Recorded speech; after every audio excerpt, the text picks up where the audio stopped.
Magandang gabi po, kapatid na Erning. Magandang gabi po sa inyo, mga kaibigan. Narito kaming muli at paghahayag sa inyo ng nakasulat sa banal na kasulatan.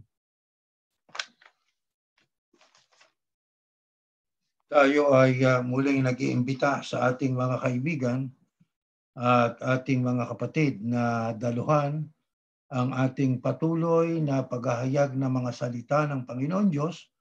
Ang ating ginagawang ito ay pag-share ng ating pananampalataya. Hindi natin ito ini-impose na kanilang tanggapin. At hindi tayo nagbababala na kapag hindi nila ito tinanggap, sila ay mapupunta sa dagat-dagatang apoy, sapagkat ganyan ang nadidinig natin sa nakararaming relihiyon, lalo na doon sa ating pinanggalingang relihiyon. Kapag hindi ka raw naniwala sa kanilang mga itinuturo, ikaw ay nasa kadiliman, at kung ikay nasa kadiliman, wala kang kaligtasan. Kaya ating pag-aaralan ang ilang mga talata sa Biblia na ito'y mahalaga na dapat nating malaman at atin ding ihambing sa ating pinanggalingan. Parang comparative na itong ating gagawing pag-aaral. Ngunit bago tayo magpatuloy, kapatid na Jeriel, ay manalangin po muna tayo. Dakilang Ama, Diyos na makapangyarihang kapo sa lahat, sa araw-araw, nagpapasalamat kami sa iyo. Higit sa lahat sa ganitong mga sandali, sapagkat gagamitin mo kaming muli na abang alipin mo, abang daluyan ng iyong mga katotohanan. Ibigin mo sana na kami iyong pagindapatin, sapagkat hindi kami karapat-dapat na magbasa ng iyong mga salita, sapagkat kami mga nagkasala, mga taong nagkukulang sa iyong harapan. Ang aming pakiusap ay pagindapatin mo pa kami, Ama, alang-alang sa iyong mga salita, nang ibig mo'y makarating sa iba't ibang panig ng mundo, sa layuning makaunawa din sila sa mga mahahalagang mensahe na ibig mong iparating sa ginagamit mong mga abang kasangkapan. Aman Diyos, aming hinihiling na naway kanilang pakinggan ito ng may pangunawa. Gagamitin nila ang kanilang mga pag-iisip upang ito ay aming pong pag-aralan na sama-sama na nawa, Panginoon Diyos, kung anong mensahe ng iyong mga salita, yun po ang aming matanggap sa tulong at paggabay ng iyong Santong Espiritu. Pakipatawad po ang aming mga pagkakasala. Ang lahat ay buong galang naming hinihiling sa tanging pangalan po ng iyong anak, ang Panginoong Yahushua na aming tagapagligtas. Amen. Magandang gabi po sa inyo, mga kaibigan. Ito po ay ika-64 na episode na ng ating programang 1,000 Isang Tanong ng mga Bereyano. Lagi naming pinakikilala sa inyo mga Bereyano sapagkat yung mga Bereyano bago sumampalataya, nagsiyasat muna. Masama na ang tao nakikinig sa isang tagapagturo o isang preacher, sumasampalataya nang walang pagsisiyasat. Sapagkat maaaring ang sinasabi noong nangangaral na yun ay binabasa niya sa Biblia pero hindi yun ang mensahe na nakasulat sa Biblia. Maaaring meron siyang ibang naratibo na gusto niyang iparating sa tao o may gusto siyang ma-accomplish para sa kanyang sarili. Kaya magandang pamarisan sa pag-aaral ng relihiyon, lalo na sa relihiyong sinusunod si Yahushua o sa ating pagkakakilala yung relihiyong Kristiyano. No? Magandang magbasa ng nakasulat. Makinig sa nangangaral, magbasa, tiyakin kung yung nangangaral ang ipinangangaral ay salita nga ng Diyos. Gaya ng nangyari noon sa panahon ni Apostol Pablo at ni Silas, tuwang-tuwang makinig sa kanila ang mga taga-Berea, pero ang ginawa ng mga taga-Berea ay nagbasa ng kasulatan at tiniyak kung ang sinasabi ni Apostol Pablo sa kanila ay totoo nga. At saka sila sumampalataya. Kaya yan ang pamagat po natin kapag learning at lagi nating ipaalam sa kanila, lalo na yung bagong tagapakinig, ano ba yung Bereano? Saan po nakasulat yan, mga taga-Berea? Sa Gawa 17, 11, 12. Yan. Basahin po ninyo ang kasaysayan ng mga taga-Berea. Ngayon mga kapatid, sapagkat binanggit natin nagpasimula tayo sa salitang magbasa. Sa ating pag-aaral ngayon, umpisahan natin ang pagbabasa. Sige. Let us read the first verse in our study for tonight, Pahayag 12:1. Ito nakasulat. Pagkatapos nito, isang kagilagilalas na bagay ang nagpakita sa langit. Nakita ko ang isang babaeng nadaramitan ng araw at nakatungtong sa buwan. May korona siya sa ulo na may 12 bituin. Diyan sa bandang ibabay, nariyan ng Ingles, now a great sign appeared in heaven, a woman clothed with the sun, with the moon under her feet, and on her head a garland of 12 stars. Mga kapatid, yan pong binasa natin. Yan po ay Revelation, sa Ingles, Pahayag o Apokalipsis. Alam ninyo ng Apokalipsis po, mga kapatid, ay isang libro o bahagi ng lumang tipan. Ano po? Na ang sabi nga, real but unreal. Totoo pero hindi totoo. Ano ibig sabihin nun? Totoo ang aklat ng Revelation pero hindi totoo sa sentidong ang mga ginagamit na salita ay hindi yon talaga ang tinutukoy. Katulad dyan sa ating binasa, nakita ko ang wika, sabi ni Juan, ang isang babaeng nadaramtan ng araw at nakatungtong sa buwan. Yang babaeng yan, hindi ho literal na babae yan. Sigurado. Saan kayo nakakitang isang babaeng nadaramtang ng araw at nakatungtong sa buwan? O di ba? At ang sabi pa, may korona siya sa ulo na may 12 bituin. Sa makatuwid, yan po'y hindi literal na babae. Mamaya, malalaman po natin yan. Pero ang tanong, ano ang katulad po nito sa lumang tipan? Pakinggan naman natin ito nakasulat sa aklat ng Genesis. Next slide. Muling na naginip si Jose at isinalaysay na naman niya sa kanyang mga kapatid. Sinabi niya na naginip ako ulit na nakita ko ang araw, ang buwan, at ang 11 bituin na yumuyuko sa akin. Isinalaysay din ni Jose ang panaginip niya sa kanyang ama, pero nagalit din ang kanyang ama sa kanya. Sinabi niya, anong ibig mong sabihin? Na kami ng iyong ina at ng iyong mga kapatid, ng mga kapatid mo ay yuyuko sa iyo? Nainggit ang mga kapatid ni Jose sa kanya, pero si Jacob ay sinarili na lamang ang bagay na ito. Meron din pahayag dyan sa wikang Ingles sa bandang ibaba. Ang tanong natin, ano po ang kapares o katulad nitong pahayag sa 12 o 1 na binabanggit po roon na may isang babae na ang sabi roon ay let us go back to 12:1, the first verse, brother. Ang sabi, isang babaeng nadaramtan ng araw, nakatungtong sa buwan, may korona siya sa ulo na may 12 bituin. Ang katulad niyan ay ang panaginip na ipinahayag ni Jose sa kanyang ama at ina. Yung kanyang ama ay si Jacob, na bandang huli pinalitan ng pangalang Israel. At ang kanyang ina ay si Raquel. At mayroon siyang 12 o 11 kapatid.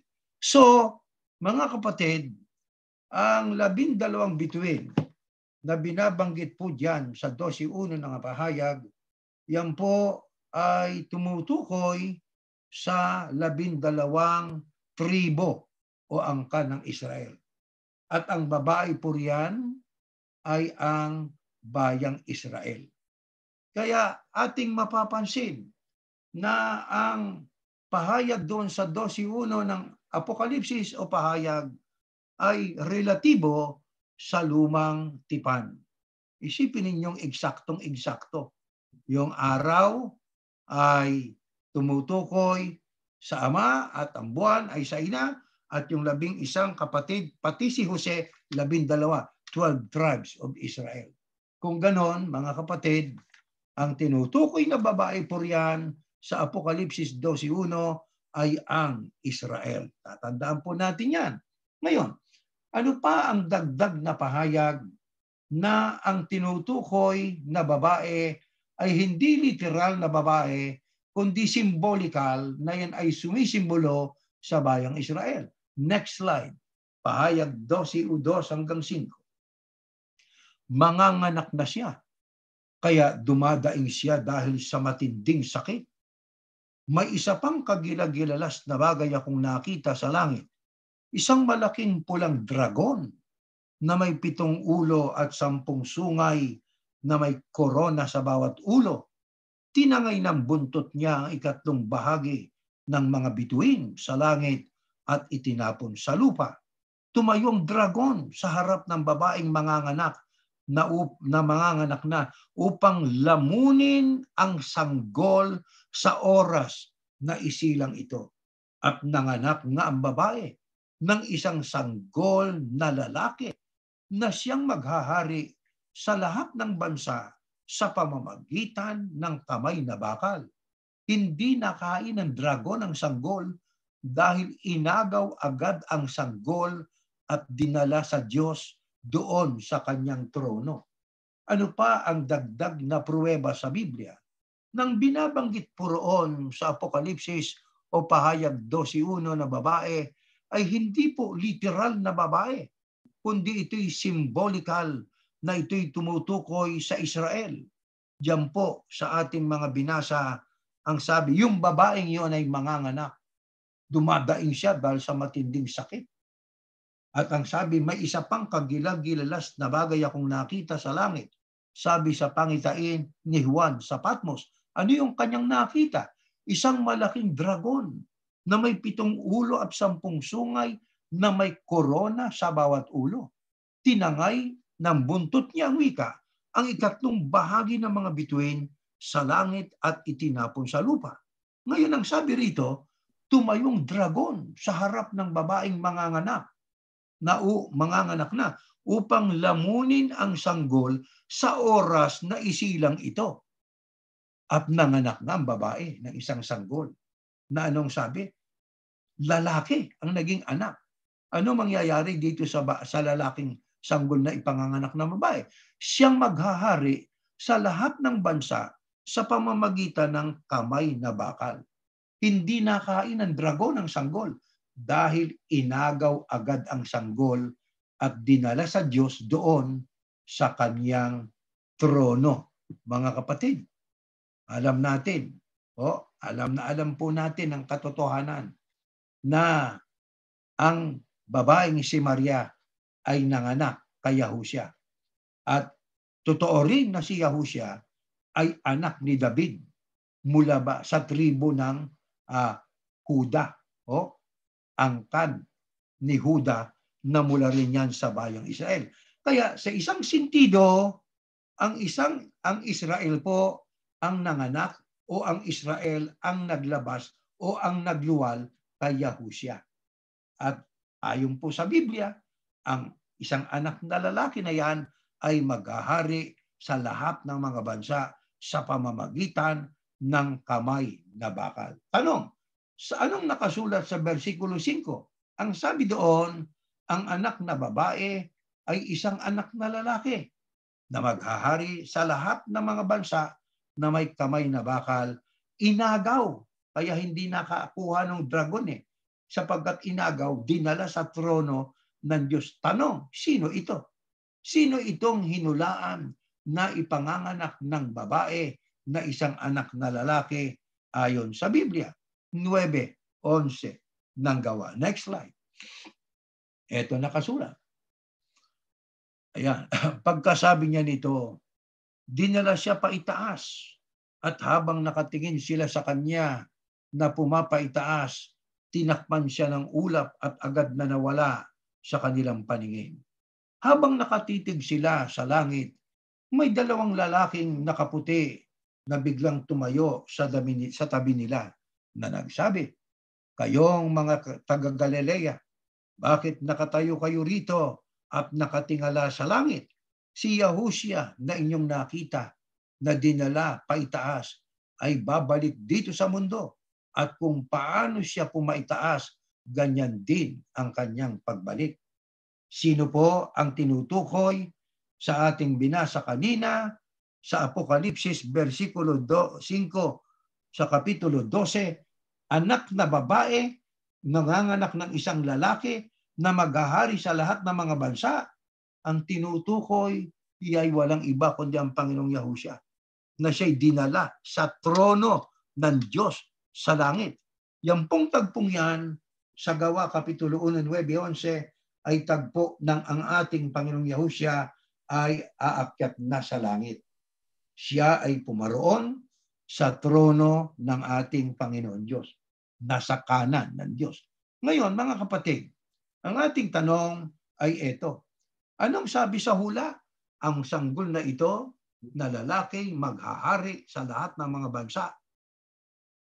Ang tanong, kailan yan? Mayroon ba tayong mababasang ganon? Next slide. Pahayag 24-5 o 6. Pagkatapos, may nakita akong mga trono at ang mga nakaupo roon ay binigyan ng karapatang humatol. Nakita ko rin ang kaluluwa ng mga taong pinugutan ng ulo dahil sa pangangaral nila tungkol kay Yahushua at dahil sa pagpapahayag nila ng salita ng Diyos. Ang mga ito ay hindi sumamba sa halimaw o sa imahe nito at hindi tumanggap ng tatak nito sa noo o kanang kamay nila. Binuhay sila at binigyan ng karapatan na maghari na kasama ng Kristo sa loob ng 1,000 taon. Ito ang pagkabuhay, ito ang unang pagkabuhay ng mga patay. Ang ibang mga patay ay sakalang bubuhayin pagkatapos ng 1,000 taon. Mapalad at banal ang mga kabilang sa unang pagkabuhay ng mga patay. Walang kapangyarihan sa kanilang ikalawang kamatayan. Magiging mga pari sila ng Diyos at ng Kristo at maghaharing kasama niya sa loob ng 1,000 taon. Sino itong isang lalaki na bata na maghahari sa lahat ng mga bansa? Yan po ay matutupad sa ating Panginoong Yahushua. Kailan po ito matutupad? Sa milenyo, sa kanyang tinatawag sa Ingles na millennial reign, sa millennial kingdom ng ating Panginoong Yahushua HaMashiach. Nang sabi, maghahari siya ng 1,000 taon. Maliwanag po yan, mga magulang at mga mahal na kapatid, nakasulat po yan sa Biblia. Ngayon, ang sabi pa kanina sa aklat ng pahayag o Apokalipsis, maghahari itong isang anak na lalaki sa pamamagitan ng kamay na bakal. Mababasa ba natin yan maging sa matandang tipan? Basahin natin, next slide. Dito sa Psalms chapter 2, verses 7 down to 9, in the New Living Translation of the Holy Scriptures, it says, the king proclaims Yahuwah's decree. Yahuwah said to me, you are my son. Today I have become your father. Only ask, and I will give you the nations as your inheritance, the whole earth as your possession. You will break them with an iron rod and smash them like clay pots. Tandaan natin ang sabi, you will break them with an iron rod.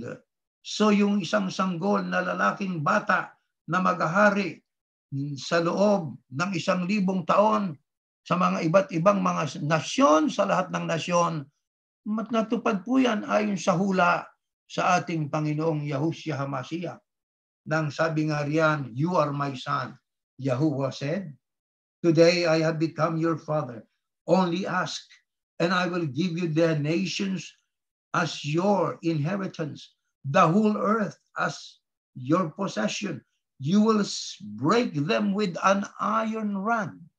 Kaya natupad po yan sa ating Panginoong Yahushua HaMashiach. Mga kapatid, doon sa Kapitulo 12, versikulo 6 ng pahayag, ang sabi roon, ang babaeng ito, na yan ng Israel, tataka sa ilang. Di ba?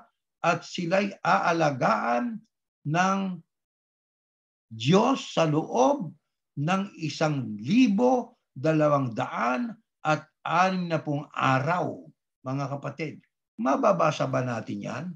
Let us read in Pahayag 12:6. This is what is recorded. Ang babae naman ay tumakas sa ilang, yan ang Israel, sa isang lugar na inihanda ng Diyos para sa kanya upang aalagaan o maalagaan siya roon sa loob ng 1,260 araw. Yan po ay aklat ng Apokalipsis o pahayag. Ang babae o Israel ay aalagaan po ng 1,260 araw. Saan po yan? Sa ilang. Alam nyo, mga kapatid, pagka atin pong pinag-aralan, ang 1,260 days is 42 months of 60 days each month. O ang katumbas ay 3.5 years. Kalahati ng tribulation period. Alam ba ninyo na kapag natapos na ang rapture o pag-agaw sa mga tunay na kayahusya, ay sila ay aakyat sa langit at magkakaroon ng kasalan doon ang kordero at ang esposa na yan ang iglesia. Kasabay noon ay magkakaroon po sa lupa ng 7 years na tribulation. Mayroong tinatawag na 3.5 years. Yun ang una ay hindi gaanong matindi na kapighatian. Pero yung pinakahuli, yung po ang pinakamatindi na kung tawagin ay Great Tribulation, dakilang kapighatian na diyan po magaganap ang pangangalaga ng Diyos sa kanyang bayan diyan sa ilang. Alam ninyo, kung pag-aaralan po natin ang kasaysayan, may tawag diyan ang ating Panginoong Yahushua HaMashiach. Ganun pa man, ating basahin itong pahayag 13:15, 17, kaugnay po ng ating pinag-aaralan. Ito, next slide, 13:15-17. Hinayaan ng Diyos ang pangalawang halimaw na magbigay ng buhay sa imahin ng unang halimaw. Kaya nakapagsalita ang imahin at nakapag-utos na patayin ang lahat ng ayaw sumamba sa kanya. Pinilit ang pangalawang halimaw ang lahat ng tao, dakila o hindi, mayaman o mahirap, alipin o malaya, na magpatatak sa kanang kamay o sa noo. At ang sino mang ayaw magpatatak ng pangalan o numero ng unang halimaw ay hindi maaaring bumili o magbenta.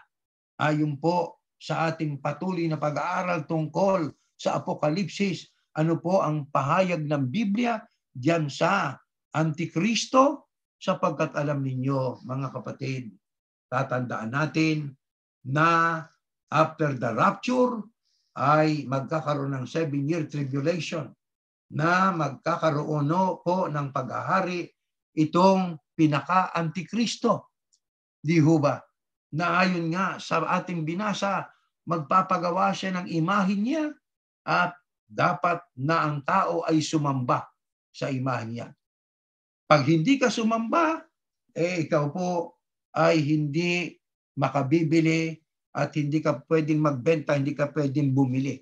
Sa makatuwid ng mga tao sa panahong yan ng tribulation period, wala na rito ang mga tunay na kayahusya. Yung mga kabilang sa dalagang malinis, sumalubong na kayahusya. Matindi ang mangyayari rito sa lupa. kapighatian. Paghaharian po yan ng Antikristo, ng nasa likod ng Antikristo ay walang iba kundi itong si Satanas. Ano ang gagawin po sa tribulation nitong Antikristo? Siya po ay magtatayo o magtatatag ng, kung tawagin ay peace treaty, agreement sa Israel at sa Antikristo kasama ng kanyang puwersa militar. Pero sa unang 3.5 years, medyo mapayapa pa. Hindi gaanong magulo kumpara sa huling 3.5 years. Pero sa panahong po yan, sa katapusan ng first 3.5 years, ay sisirain ng Antikristo ang kanyang agreement with the Israelites. Ipatitigil niya ang kanilang mga offerings, ang kanilang mga pagsamba kay Yahuwah. Anong gagawin niya? Papagawa siya ng imahen katulad ng ating nabanggit na at siya'y uupo doon sa templo. Kaya ang third temple ay most likely yan po ay malapit ng maitayo. Sapagkat ngayon na ipadala na mula Texas ang red heifers, na yan pong red heifers ay may kinalaman sa pagtatayo ng templo. Yung ash, yan ay kanilang susunugin at kung pag-aaralan nyo ay may kinalaman yan sa pagtatayo ng third temple na diyan po ay uupo ang Antikristo at magpapasamba siya sa mga tao. Ang hindi sasamba sa ibang talata ng Biblia ay papatayin, puputulin ng ulo at sila hindi pwedeng bumili, hindi sila pwedeng magbenta. Kaya sa panahon yan, magkakaroon ng matinding starvation, magkakaroon ng matinding pagkagutom ang mga tao, mga kapatid. Pero gaya ng ating nabasa, ang iglesia, o ibig sabihin, ang Israel na yan po ang hinuhulaan na babae, ay yan po ay aalagaan sa loob ng 3.5 years. Yan nga po ang kung tawagin ay Great Tribulation, the last 3.5 years of the 7-year tribulation.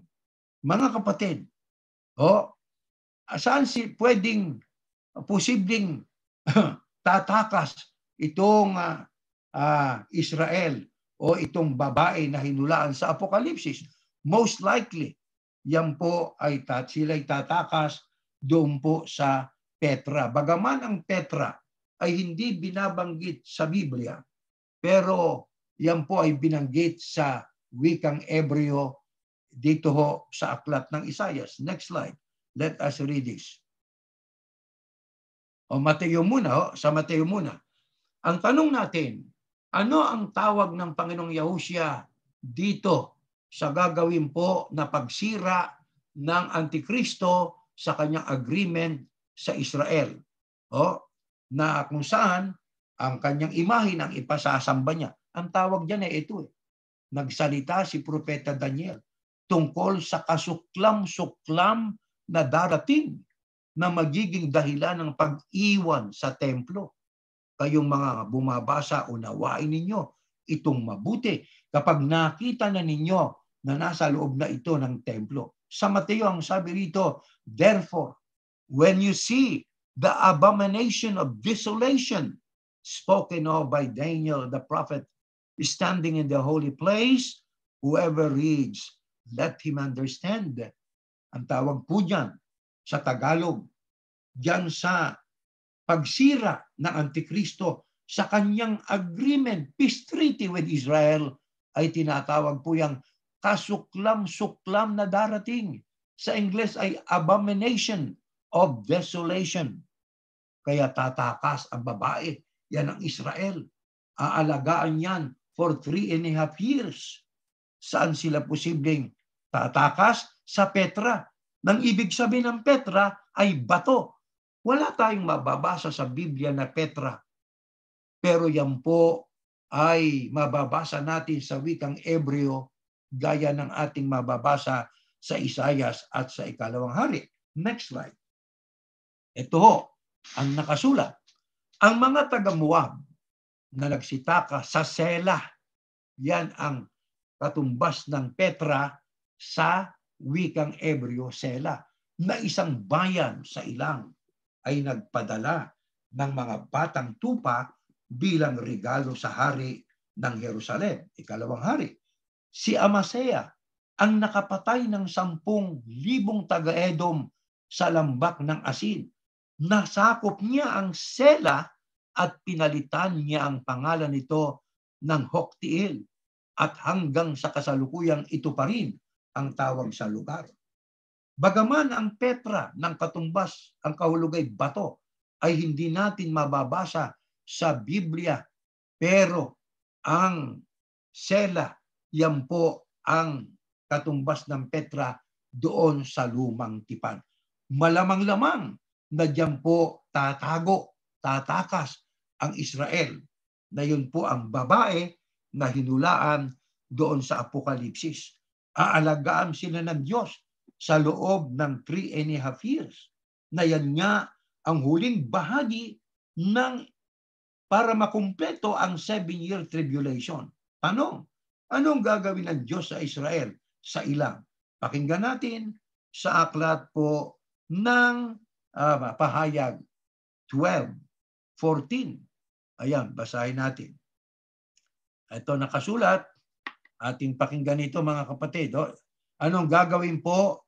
Ito pa, ulitin natin ang tanong. Let us rephrase the question. Ano pa ang gagawin ng ni Satanas laban sa Israel? Sapagkat may layunin talaga si Satanas laban sa Israel. Ito, kaya magala kayo, kayong nakatira sa kalangitan. Pero nakakaawa kayong mga nakatira sa lupa at dagat, dahil itinapon na riyan sa inyo si Satanas. Galit na galit siya dahil alam niyang nakakaunti na lang ang natitirang panahon para sa kanya. Nang makita ng dragon na itinapon na siya sa lupa, tinugis niyang babaeng nanganak ng isang gol na lalaki. Yan ang Israel. Ngunit binigyan ng babae ng 2 pakpak na tulad sa malaking agila. Hindi literal yan, symbolical yan. Upang makalipad sa isang lugar sa ilang, na yan nga po ang Petra, Sela sa Hebreo, na inihanda para sa kanya.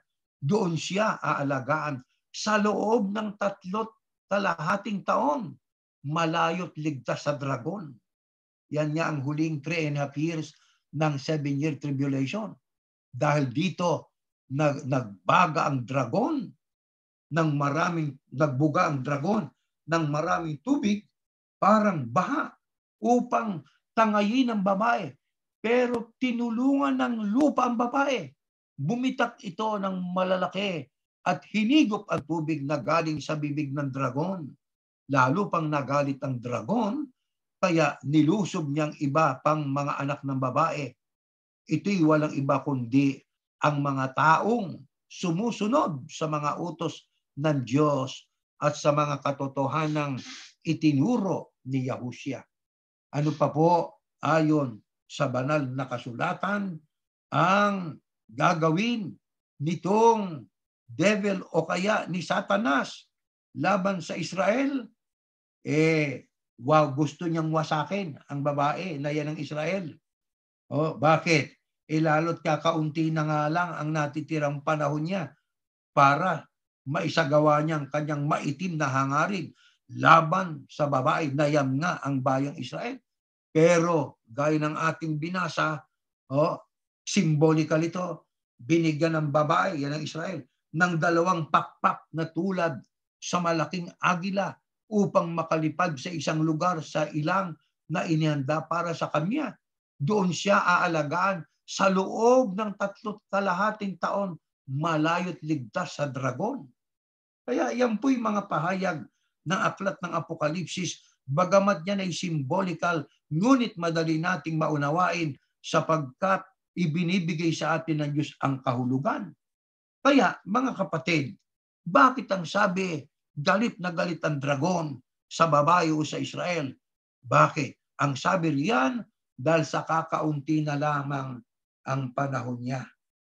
Bakit kakaunti na lamang ang panahon ni Satanas laban sa Israel? Dahil nga yung babae ayon sa Apokalipsis. Ano bang gagawin sa devil o kay Satanas pagkatapos ng labanan sa Armageddon. Sapagkat alam natin, bilang ripaso, ang Panginoong Yahushua, dadating muna siya sa alapaap para sa mga kanya.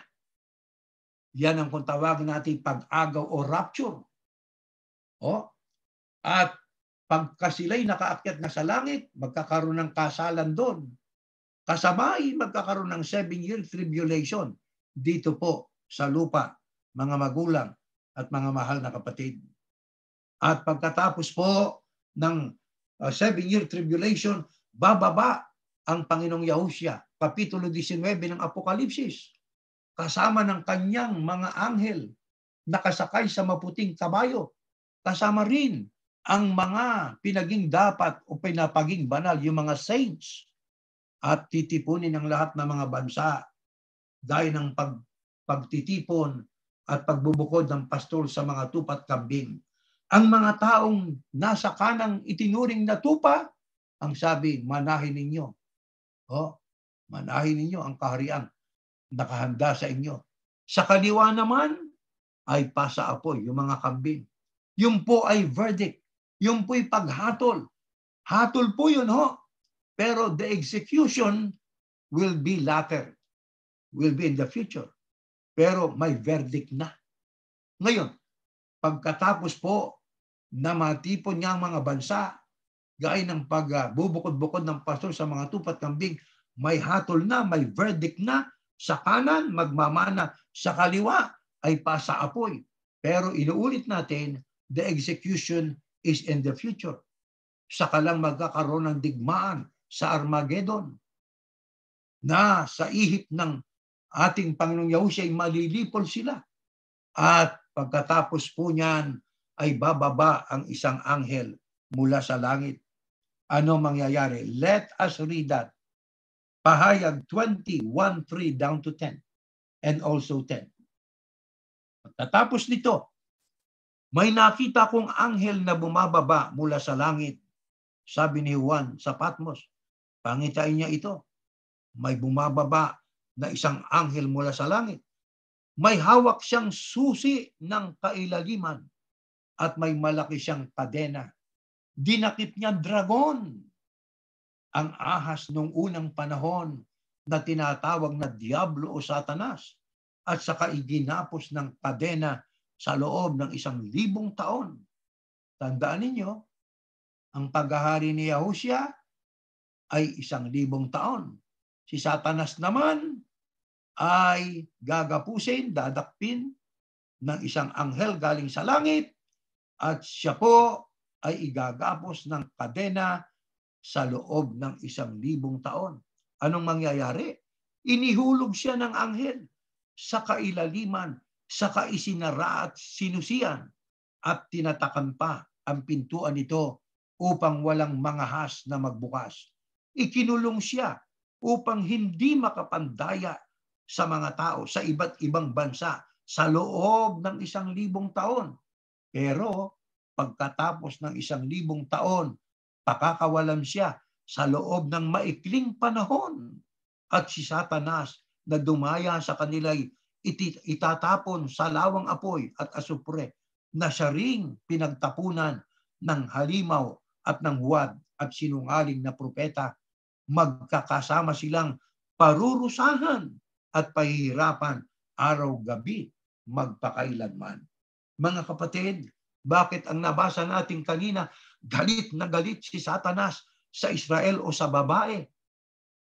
Dahil sa kakaunti na lamang ang panahong nalalabi sa kanya, sapagkat pagkatapos po ng labanan doon sa Armageddon o Harmageddon, ay malulupig ang mga kwerpo nitong si Satanas. Siya naman ang ibibilanggo ng isang anghel sa kailaliman ng bahagi ng lupa, at siya ibibilanggo ron sa loob ng 1,000 taon. Ano ang layunin? Upang wag siyang makapandaya. Mga kapatid, tandaan natin, kasabay ng pagkabilanggo kay Satanas ng 1,000 years, kasabay ang pagtatatag ng Yahushua ng 1,000 year dito po yung millennial kingdom niya. sa lupa. Mga kapatid, tatandaan po natin na may mga tao na ang kanilang interpretasyon ay iba kaysa ating pong pananaw. At komot nagkakaiba-iba, ay tiyak na mayroong biblical dyan at logical, at mayroon namang unbiblical o unscriptural na pahayag at saka illogical. Okay, puntahan natin. Anong ating pananampalataya? Magtatatag ang Yahusya rito ng 1,000 taon na siyang maghahari sa pamamagitan ng kamay na bakal at kasabay ng 1,000 taon na kabilanggo naman si Satanas sa kailalimang bahagi ng lupa. O di po ba? At dito sa kanyang paghahari ni Yahusya ng 1,000 taon ay may magaganap na ito ay kahanga-hanga. Basahin ninyo ang Kapitulo 11 ng Isayas. Basahin po ninyo ang Kapitulo 65 ng Isayas. Mababasa ninyo roon ang mga mangyayari dito sa loob ng millennial kingdom sa paghahari ng ating Panginoong Yahusya. Para sa iba, pagdating ng Kristo, susunugin ang langit at lupa. Tapos na, sunog na lahat. Ang tanong, mga kapatid, saan maghahari ang Panginoong Yahusya? Saan natin makikita na ang oso at baka ay magsasama? Kakain ang mga leon ng kinakain ng baka at kambing. Sa langit ba yon? Aba hindi. Saan yon? Dito po yon sa millennial kingdom na yan ay paghaharian ng ating Panginoong Yahusya. Tanong, saan din maghahari ang ating Panginoong Yahusya sa lahat ng mga bansa na kung saan siya ay magiging King of Kings and Lord of Lords sa langit? Hindi pwede ron. Bakit? Mayroong hari doon. Sino ang hari doon sa bayang banal? Ang Panginoong Diyos na si Yahuwah. Kaya saan siya magiging Lord of Lords at saan siya magiging King of Kings? Dito ho sa 1,000 years na kanyang paghahari. Kung tawagin natin, tawag ng Biblia ay millennial kingdom. The millennial reign of our Yahushua HaMashiach. Dito po sa lupa, mga magulang at mga mahal na kapatid. Kaya, galit na galit siya sa Israel sapagkat kukunti na lang panahon niya, ibibilanggo na siya. Di ho ba, mga kapatid? Bakit po ikukulong si Satanas? Ano ang layunin? Ay, isa lang, para wag siyang makapandaya. Tanong, ano ang gagawin ng Diyos sa Israel sa ilang? Eto, next slide. Sa 24, 22 o 12, 14. But the woman, yan ang Israel, was given 2 wings of a great eagle that she might fly into the wilderness to her place. Yan nga ang Petra Sela sa Hebreo. Yan po ang hiding place, secret hiding place ng mga Israelita pagdating ng tribulation, where she is nourished for a time. Yan ang 1 taon. And times 2 years. So 1 year plus 2 years, 3. And half a time, and half years, from the presence of the serpent. Kaya yan pong for a time, 1 year, and times 2 years, and a half, that is equivalent to 3.5 years from the presence of the serpent. Yan po ang huling 3.5 years ng Great Tribulation ang tawag dyan. Kaya mga kapatid, sa ating pong pag-aaral, yung pong babaeng hinuhulaan doon sa 26 ng Apokalipsis, tumutukoy po yun sa Israel. Tingnan ninyo ang mga katotohanan yan. Yung araw, tumutukoy kay Jacob, yan ang Israel. Pinangalan ng Jacob, Israel si Jacob. At yung buwan, sa ina niya si Raquel.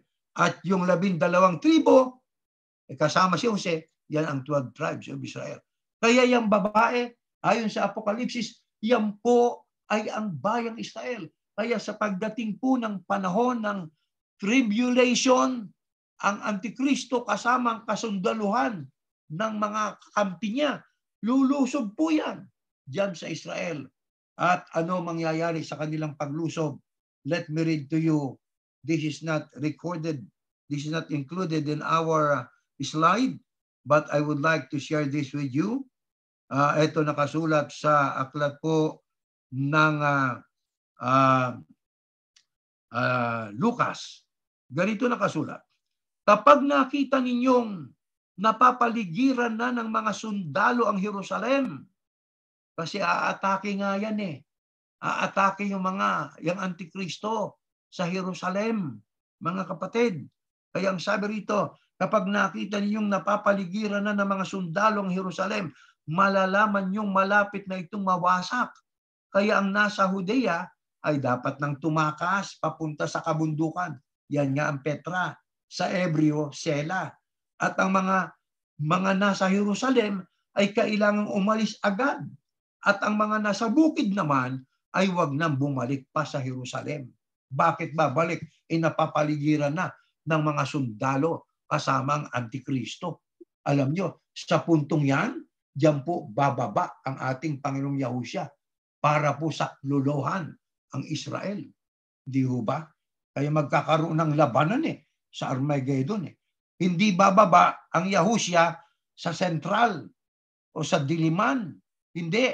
Kundi siya ibababa sa Israel para tulungan at saklolohan ang Israel. Bakit? Akala ko bang Israel ay sinumpa? Hindi totoo yon. Maaring sinumpa sa unang pagkakataon sa kasaysayan sapagkat sila'y na bumaling sa mga Diyos-Diyusan. Pero dahil po sa everlasting covenant ng Diyos kay Abraham, ang pagmamahal ng Diyos ipadarama niya sa bayang Israel, mga kapatid. Anong masasabi natin diyan, kapatid na Jeriel? Alam nyo, kapatid na Erning, yan ang maliwanag na magaganap ayon sa nakasulat sa Biblia. Pero sabi nga, hindi natin maaaring hindi banggitin yung mga nangangaral ng iba kesa diyan eh. Totoo yun. Pero ng mga tao na kapag binabanggit natin yung Iglesia ni Cristo, ang sinasabi nila, hindi raw tayo makamove on.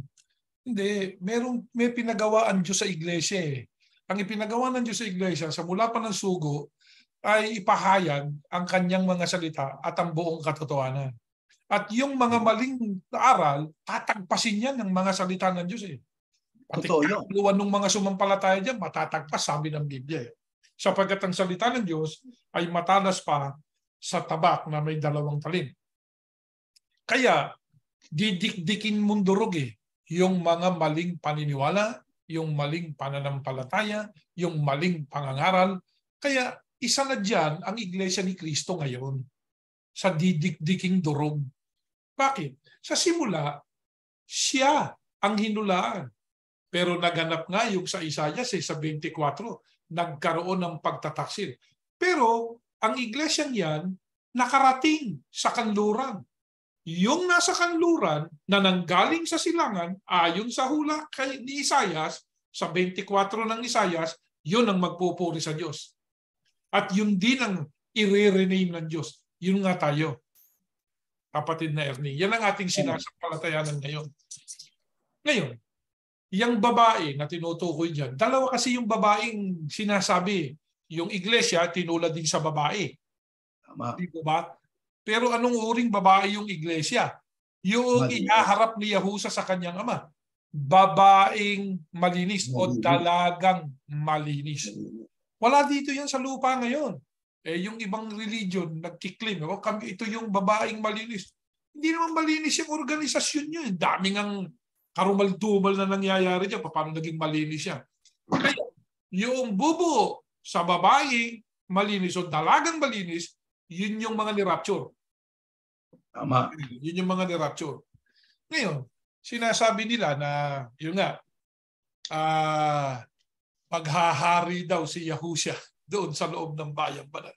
Gaya nga na nabanggit nyo kanina, kapag narinig, di pwedeng mangyari yun sapagkat mayroong ibang hari doon. Ang hari doon sa bayang banal ang ating Panginoong Yahuwah. Ang Diyos mismo ang hari doon. At saka alam naman ng Iglesia ni Cristo, susuko si Yahushua sa kanyang ama. Ngayon, meron akong ipapupuna. Ewan ko kung napupuna to ng mga nangangaral. Pero punahin natin yung sinasabi ng Biblia. Tingnan yung mabuti. Sapagkat hindi po pwedeng nandoon ka roon sa loob ng bayang banal ng 1,000 taon Hindi po pwede yun. 1,000 taon ka doon sa taas. Teka muna. Mag-share po ako. I will share something. Tingnan natin ang ma-share natin dito. No. Hanapin ko lang sandali.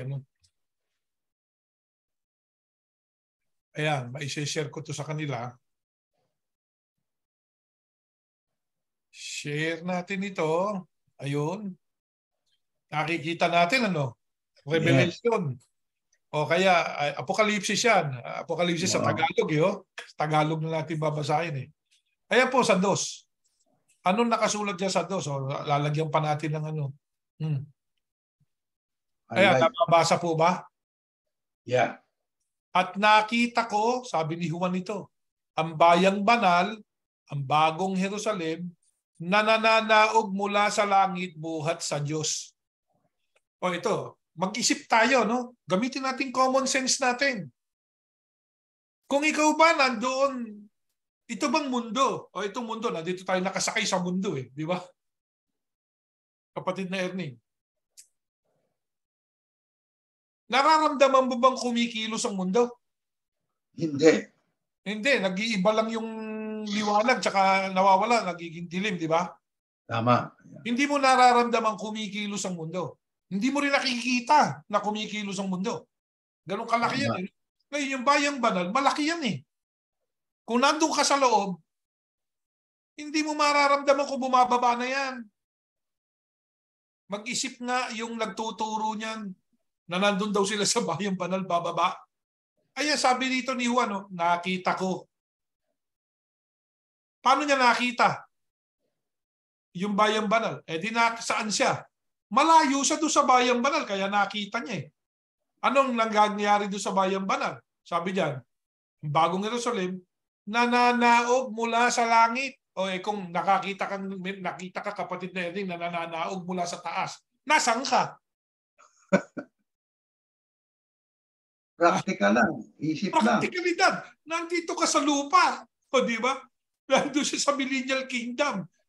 Bababa ngayon yung bayang banal. Kasi ang alam ng iglesia o ng ibang mga tao na bayang banal o bagong Jerusalem, isa lang kapatid na Erning. Yung kalsadang ginto. Meron pa ako i-share. Ito. Hanapin natin ito. Yan nga, kanila binanggit nyo na yan. Ito. Nakikita nyo po ba? 17? Yes. Ayan, sapagkat narito ako'y lumilika ng mga bagong langit at bagong lupa at ang mga dating bagay hindi maalala o mapapa sa isip man. 18, basahin natin. Ayan pa, tuloy-tuloy natin. Ngunit kayo'y nangatuwa, mga tuwa at mga galak magpakailanman sa aking nilikha. O ito, merong nilikha ang Diyos dito Ayon sa nababasa natin. Sapagkat narito aking nilikha, nakagalakan ng Jerusalem.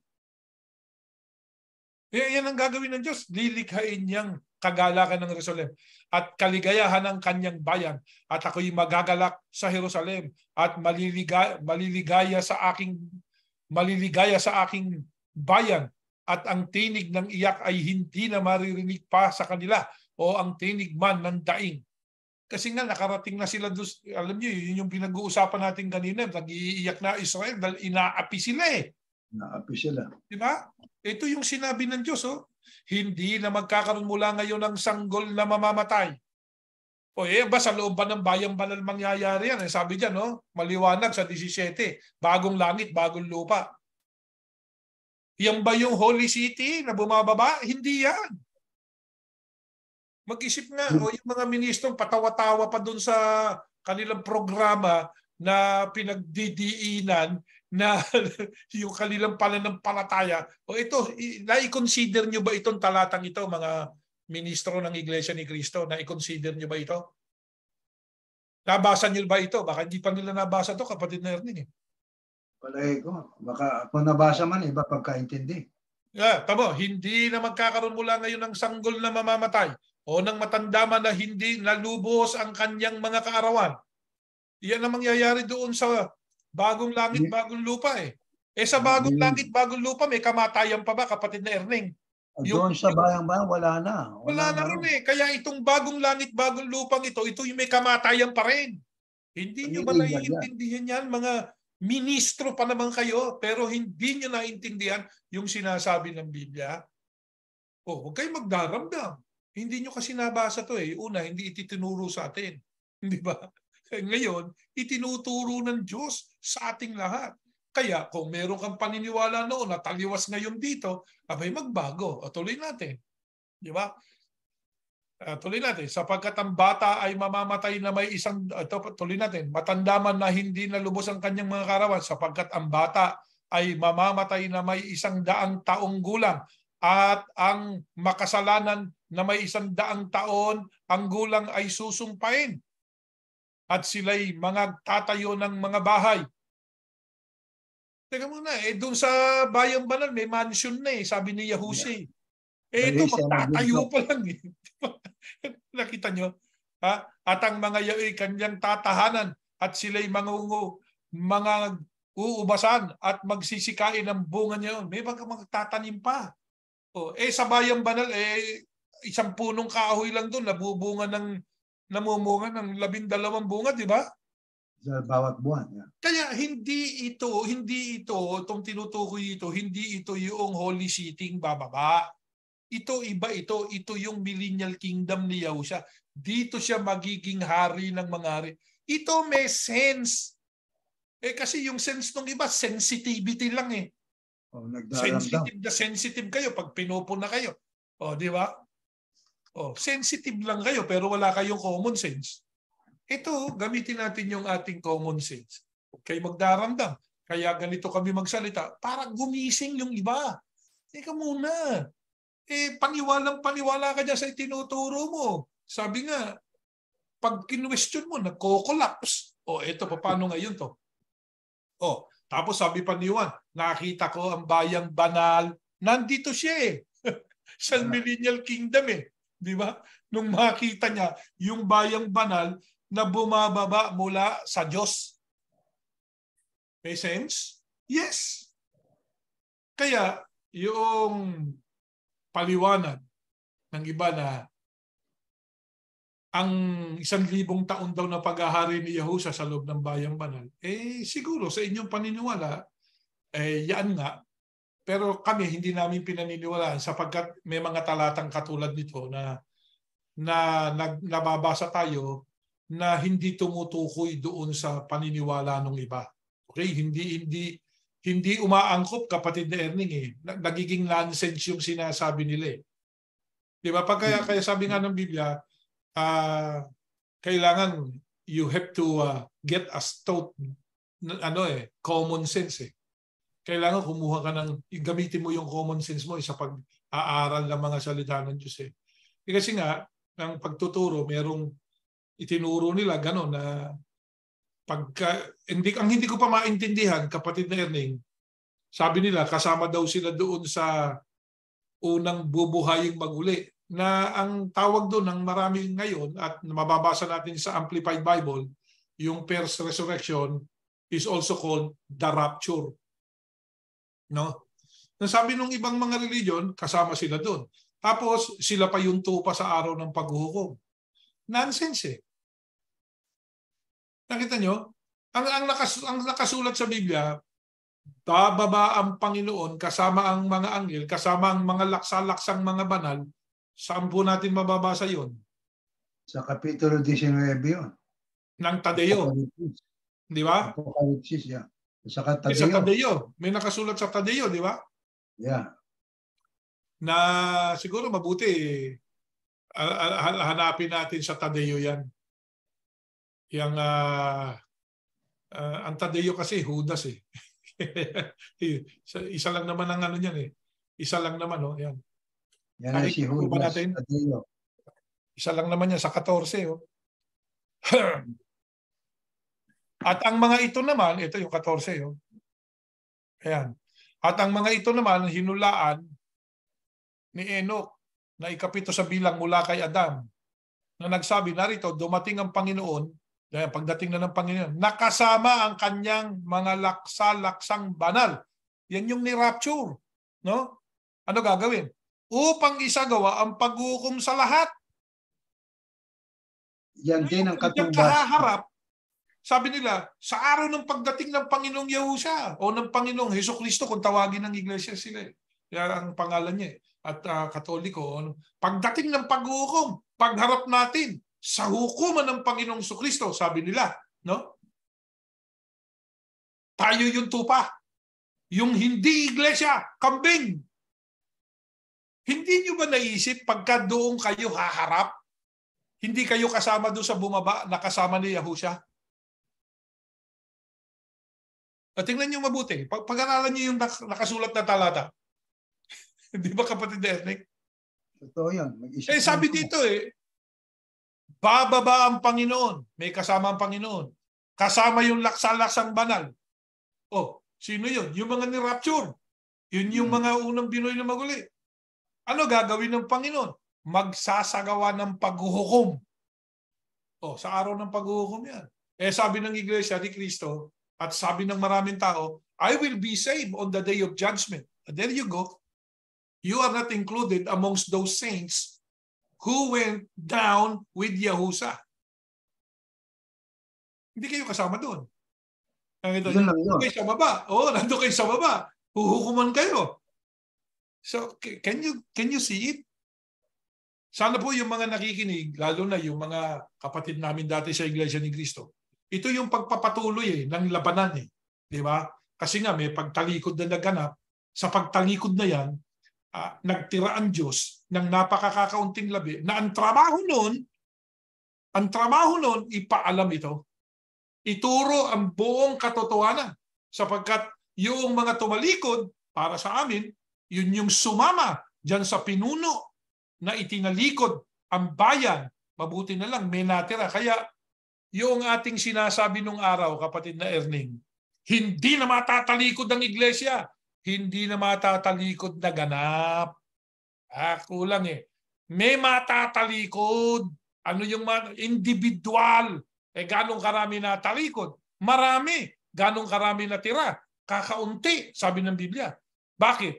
Alam natin yung hula sa iglesia sa huling araw Ang iglesia ni Cristo, yan ang pangalan noon, pinalitan ng Diyos, naging iglesia ni Yahusha para may kaligtasan. Sapagkat yun ang pangalan sa kaligtasan. Kaya sabi sa Amplified version ng Isaias sa 1 at sa 26, sa 26 o 21-26, I will rename you. Ni-rename ng Diyos. Bakit? Kasi yung pangalang inadapt, hindi yun ang pangalan sa kaligtasan Pero sa panahon natin, pero yun din ang hula. Pero may nagpatuloy yun kapatid na Erning. Yung Iglesia ng 1914, nagpatuloy yun. Lumiit nga lang. Ngayon, may isang grupo na dating kasama doon, na dati rin nating kasama, na ang sinasabi ngayon, ayaw na namin magkaroon ng kaugnayan doon sa Iglesia ni Cristo 1914. Pag yan ang ginawa nyo, nako, hindi na kayo kasama sa hinulaan. Hindi kayo nagpatuloy. Anong ginawa? Nag-quit. Ayan ang ginawa niya mga yan. Ang nagpatuloy, yung napakakaunting labi. Ipinagpatuloy ang pakikipaglaban sa maling aral. Tayo yun, kapatid na Erning. Tama. Kaya, ang mga bagay na ito natin pinag-aaralan, makatutulong sa pagdidesisyon natin. Saan tayo lulugar? Ano ang ating susundin? Una, si Yahusha sundin natin. At ang Panginoong Yahuwah, alamin natin ang mga nakasulat sa Biblia. Nang ipakita kay Juan yung bayang banal na bumababa, ay hindi pa panahon yon ng Millennial Kingdom, kundi yun ay panahon nang siya'y nasa pulo ng Patmos. Doon pa lang, as early as at that point, ay ipinakita na ng Panginoon Diyos ang magaganap. Di ho ba? Yes. Lamang, ang problemang malaki ay ang mga iba nating kasamahan na ibang mga ministro ay pinagtatawanan ang tungkol po dito sa paghahari ng Panginoong Yahusha sa lupa. Sapagkat ang sabi nila, paano pa maghahari kung sunog na ang langit at lupa? Kasi para sa kanila, pagdating ng paghukom, ay doon mangyayari yung nakasulat sa ikalawang Pedro, Kapitulo 3, versikulo 5 o 7, 10. Pupugnawin ang langit at lupa. Kung yun po, pagdating ng Kristo rito, ay ganun ang mangyayari, paano ho sasalubong yung mga mararapture? Pangalawa, saan po manggagaling yung huling bubuhay maguli? Sunog? Abo? Alam niyo, Abo? Kapatid Erning, kasi nga may tinuro sa kanila eh. Oh. Yung itinuro sa kanila, hindi naman nila inunawa eh. Ngayon lang nila ipinagtatanggol yan eh.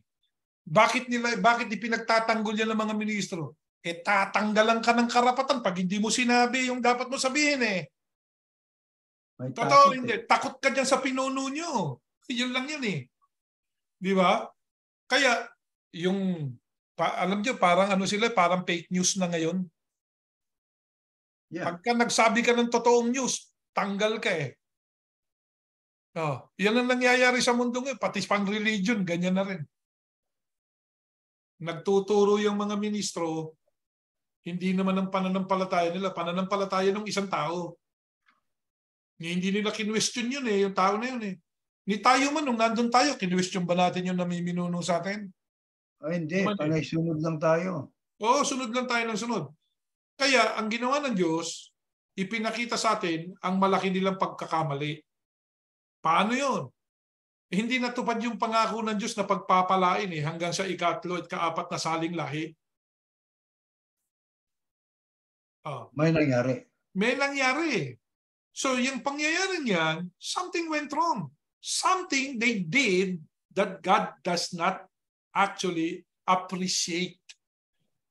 Di ba? Hindi na-appreciate ng Diyos yung ginawa. O maaaring sa aral o sa pagtuturo. Ayun nga, marami tayong nakitang mga aral na pinilipit eh. Marami na tayong pinag-aralan, ano? At pinauulit-ulit namin yung Mateo 18:18 lang. Tali, naging tala. Whatever, naging whomever. Isipin niyo. Ano pa? Yung eleksyon, taxation ng pinag-uusapan, ginawang pang-eleksyon. Ang tagapamahalang pangkalahatan, ang pinagbigyan ng lahat ng kapamahalaan, si Yahusya, kinuha nung pinuno nila. Napakaraming question eh. Tapos ito ngayon sa Bayang Banal, ano yun? Sabi nila, pag-anya, isang kisap mata, masusunog ang langit at lupa. Masusunog na raw itong lupa, magpupugnaw sa matinding init. Ba't bubuhayin pa uli para ilagay sa apoy? Ginawa pang masama ang Diyos itong mga taon to eh. Ginawang napakalupit ng Diyos. Isipin mo, double jeopardy. Sinunog kasi pinarusahan. Di ba ganun yun? Yeah. Tapos binuhay para parusahan uli. Ba? At saka Brad, ito pa. Kung totoo na pagdating ng Kristo ay sunog na langit at lupa, paano pa matutupad yung hinulaang 7 taong tribulation? Yan. Di ba? Sagutin nila yan. Paano pa ikukulong si Satanas? Paano pa ikukulong si Satanas? Pambira naman kayo. Kaya naiipit kayo eh. Di ba?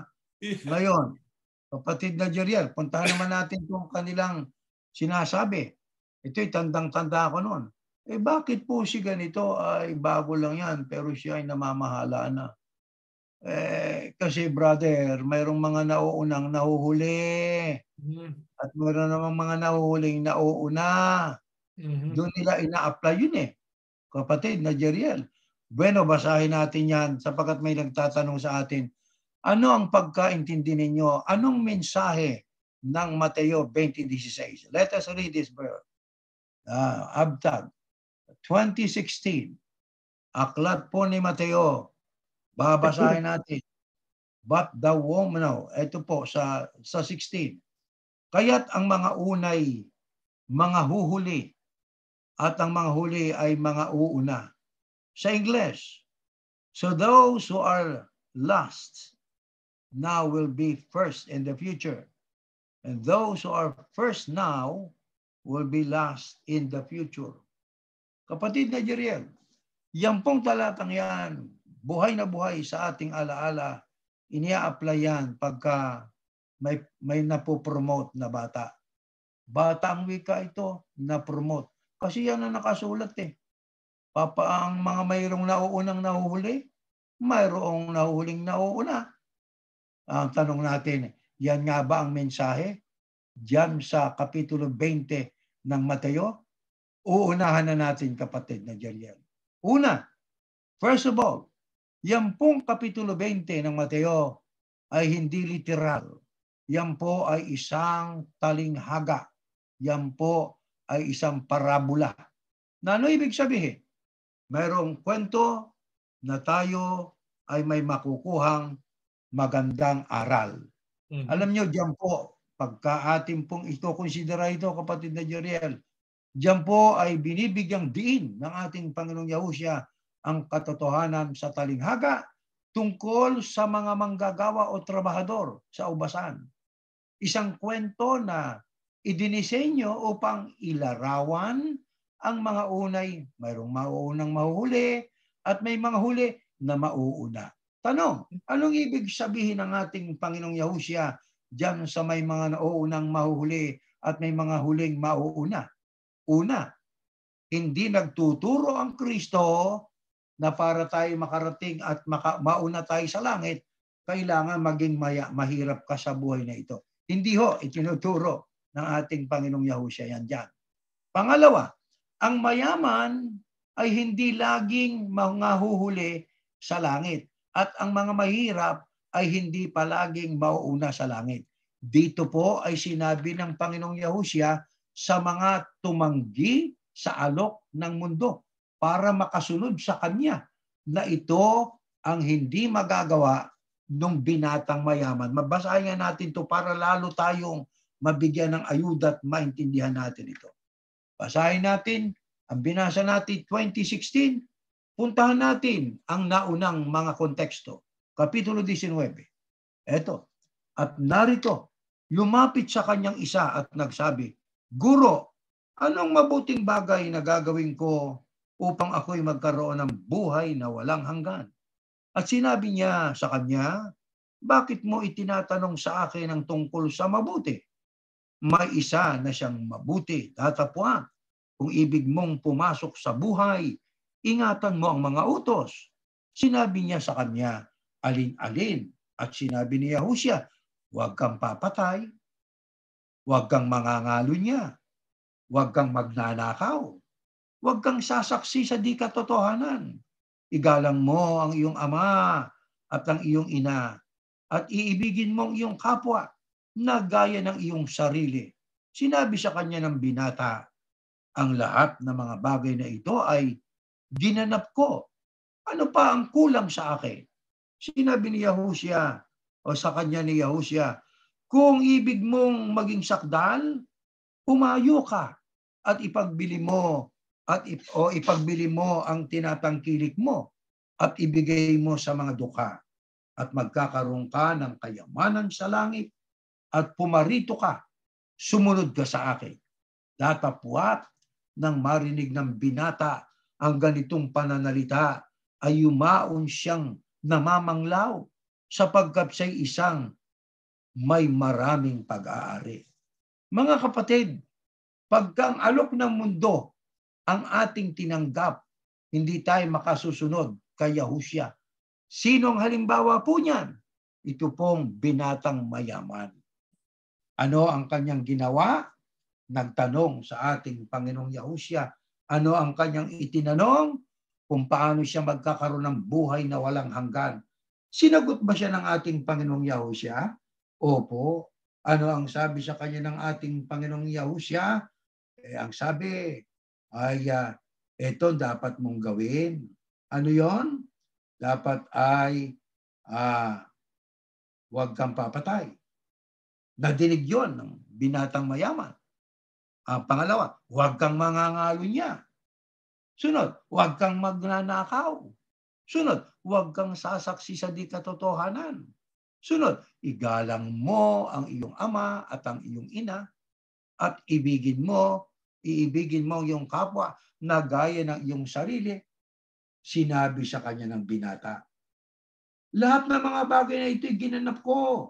Ano pang kulang sa akin? Sinabi sa kanya ni Yahushua, Kung ibig mong maging sakdal, umayo ka. Ibenta mo, ipagbili mo ang tinatangkilik mo at ibigay mo sa mga dukha.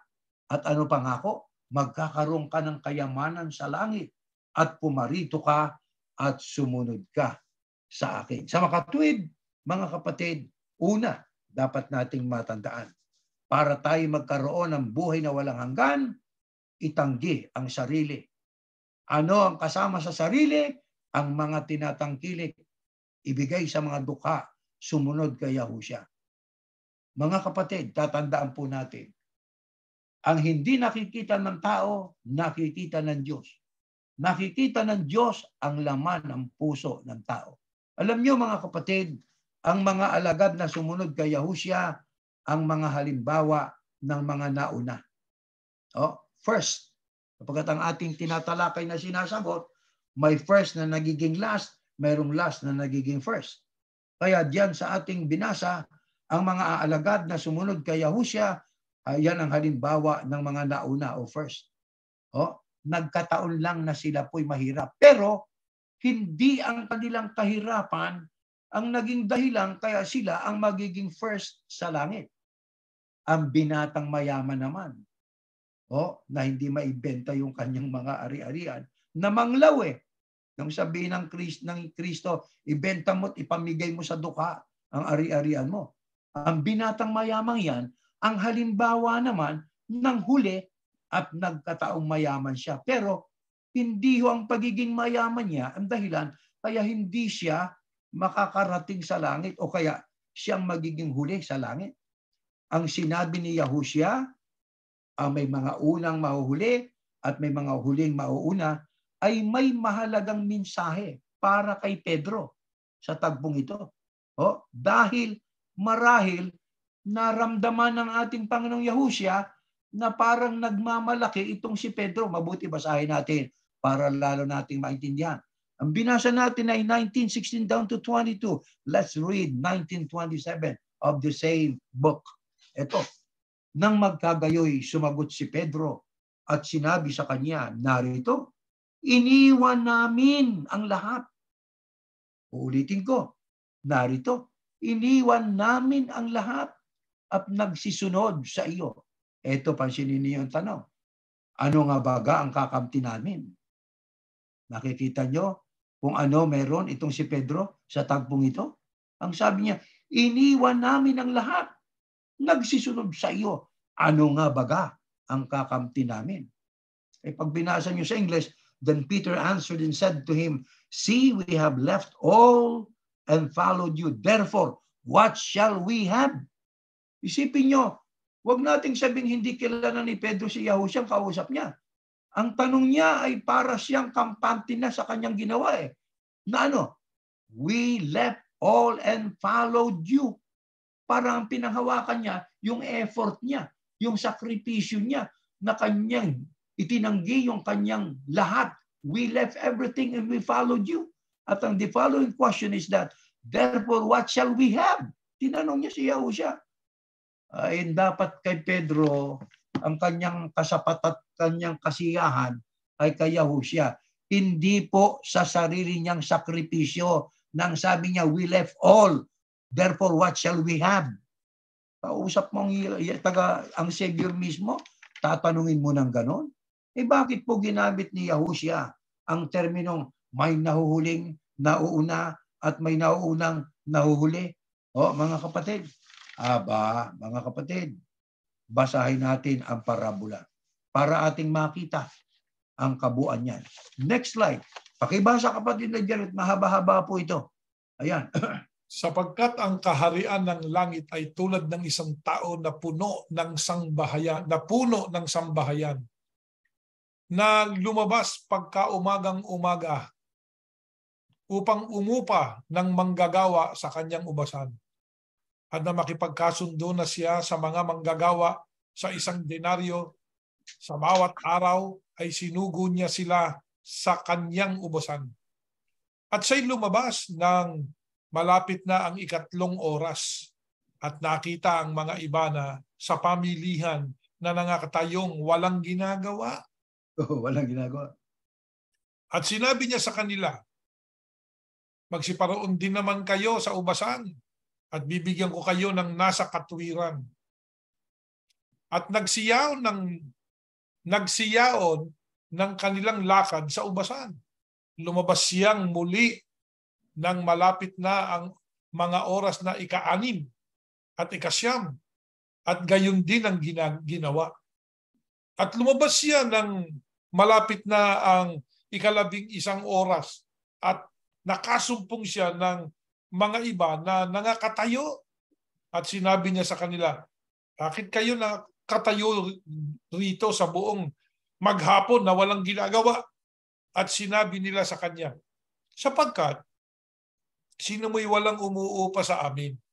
Sinabi niya sa kanila, magsiparito din naman kayo sa ubasan.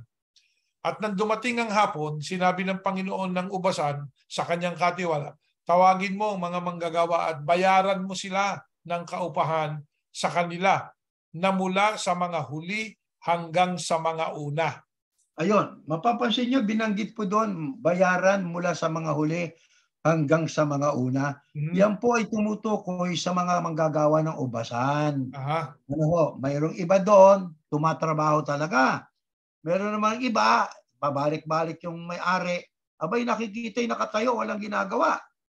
Pero ang sabi doon sa huli, ang sabi ay tawagin mo ang mga manggagawa at bayaran mo sila ng kaupahan sa kanila na mula sa mga huli hanggang sa mga una. Now, next slide. Ito pa. Para lalo natin maintindihan. At paglapit ng mga inupahan ng malapit na ang ika-11 oras, ay tumanggap bawat tao ng 1 denaryo. Bawat At isa. nang magsilapit ang mga nauna, ito, ang isip nila'y magsisitanggap sila ng higit.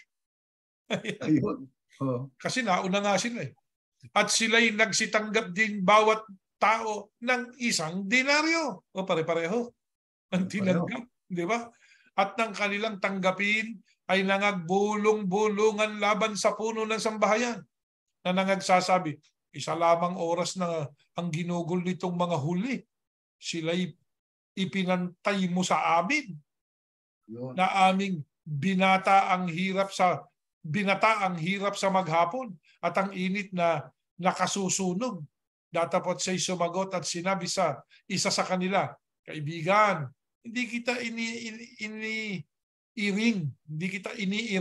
Alam mo itong Tagalog na to eh, medyo nabubulol na tayo dito sa Tagalog dito. Hindi kita iniiring, di ba?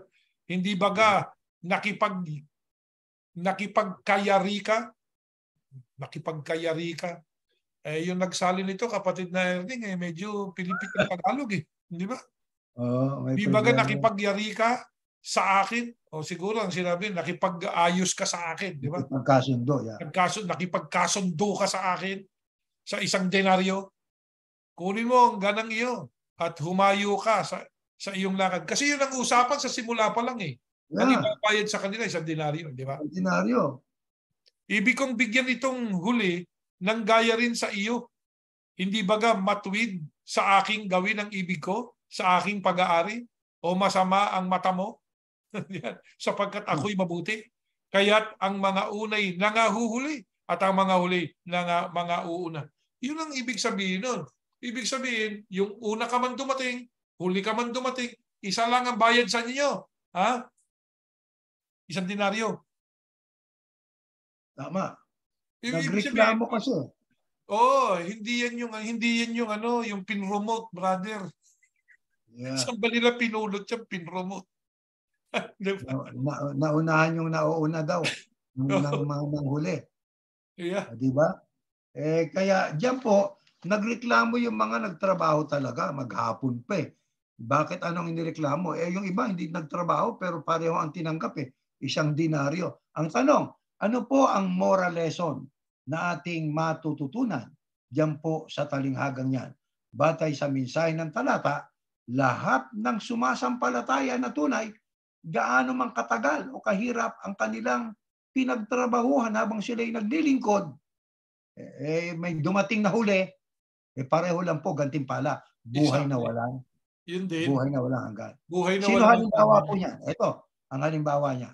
Sa Lucas 23, 39:43. Babasahin ko. Ito.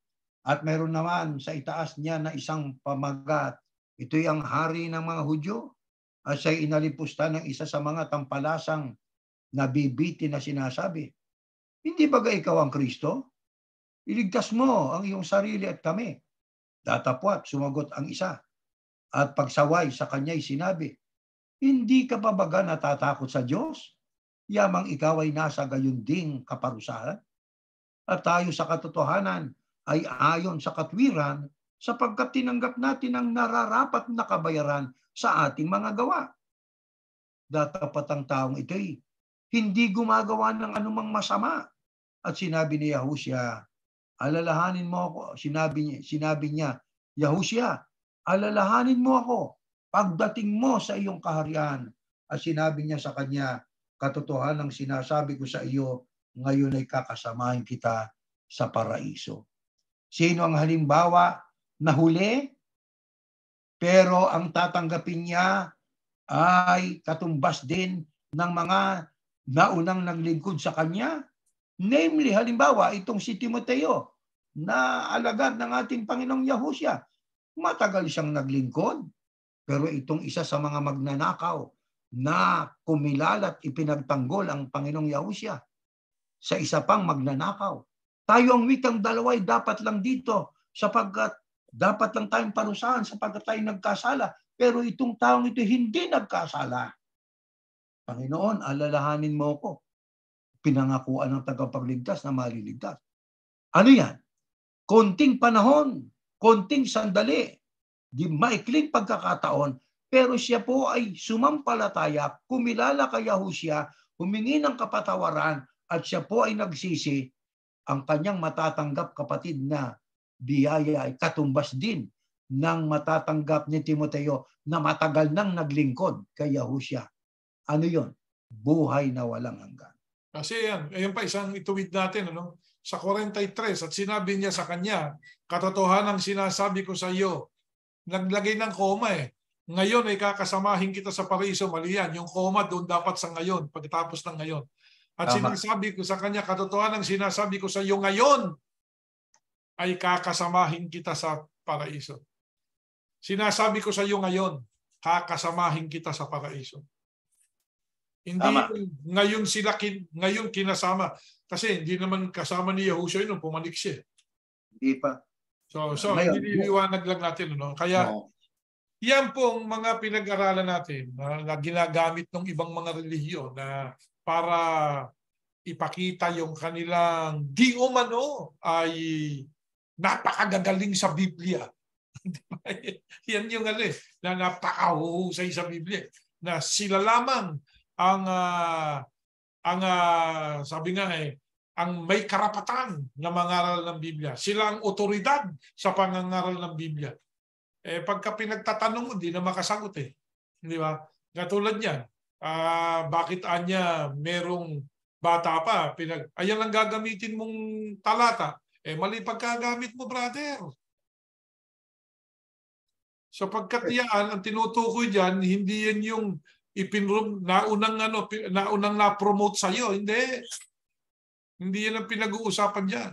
Ang pinag-uusapan diyan sa mga talatang yan, naunang pumasok sa paglilingkod at meron ding huling pumasok sa paglilingkod.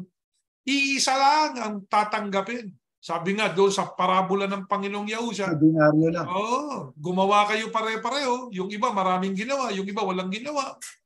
Pero sumama doon sa ubasan, kaya binayaran ng 1 denaryo. Di ba?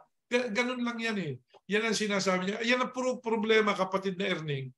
Doon sa mga kukuha ng kaprasong talata, tapos magpapapaliwanag, hindi binabasa yung konteksto. Ano ba mensahe doon sa kapitulo na yon? Kasi, tamo ang daling kumuha ng isang talata dyan, tapos i-insert ko na yung gusto kong i-insert Madali lang yun halimbawa, talaan.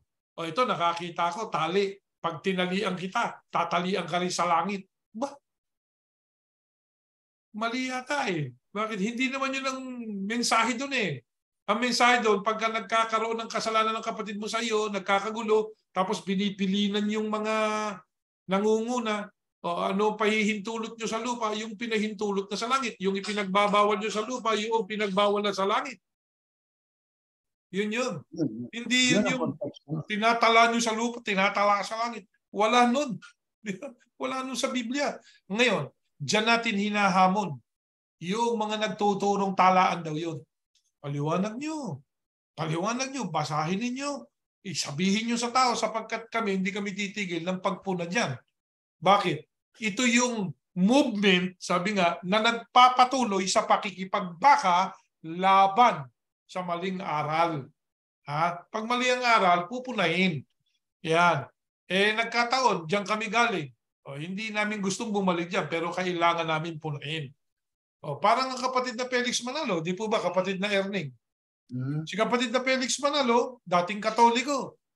Nung bang inatake niya yung Katolisismo, hindi siya nag-move on, kapatid na Erning?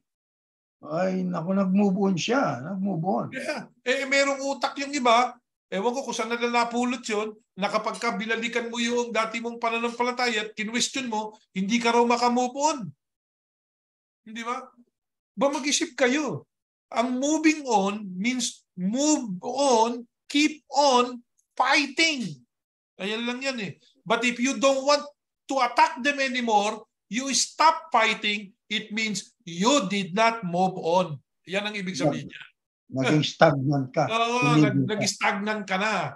Ayaw ka nang tumaga kasi wala ka nang itak Yun ang problema. Wala na yung itak sa'yo. Kaya hindi ka na makataga. Natakot ka na doon sa mga iba't ibang panghatid ng relihiyon. Kaya, napakahalaga ng ginagawa natin pag-aaral, kapatid na Erning, na atin pong inaatado o hinihimay-himay natin ang mga nakasulat at tinitingnan natin, ano ba talaga nakasulat doon? Ano ba talaga ang mensahe doon? Yeah, yun ang kailangan doon. Kaya doon din po sa sinasabi na yung isang anghel ay huhulihin si Satanas at may dalang kadena at sususian. Tatandaan natin, Apokalipsis po yun. Tandaan natin, hindi pwedeng kadinahan si Satanas sapagkat si Satanas po ay espiritu. Ikakadena. Kaya yung kadena, hindi din literal yon. Di ba? Ang susi, hindi din literal yon. Mawawalan siya ng kapangyarihan. Yon ang ibig sabihin nun. Oo. Mawawalan siya ng kapangyarihang mandaya sa loob ng 1,000 taon, mga kapatid. Parang yung yung iba, nung sinabing nagbikti si Judas, gumawa ng drawing, may puno, tsaka nakabitin si Judas. Hindi yun ang pagkamatay niya. Ang pagkamatay niya, tumalon siya sa bangin, at bago pa siya makarating doon sa pinaka-bottom ng bangin, sumambulat ang kanyang tiyan, sumabog ang laman loob ng kanyang tiyan. Yeah. Ang ibig lang sabihin, he committed suicide. Yun ang salitang nabikte. Yeah. At sa kakaragdagang kaalaman pa, may mga binabanggit pong mga anghel. Pero sa Biblia, 2 lang ang pinangalan ng anghel pag binasa po ninyo, ang aklat po ng Daniel 12:1 ay si Michael. Ito ay isang warrior na anghel. Meron naman pong anghel na ang pangalan niya ay si Gabriel, isang mensahero. Lucas 1:26. Pero wala nang ibang pangalang binanggit na anghel maliban sa dalawang ito. Pero mayroon ding hierarkiya ang may iba't ibang klasifikasyon ng mga anghel. May cherubim, di ba?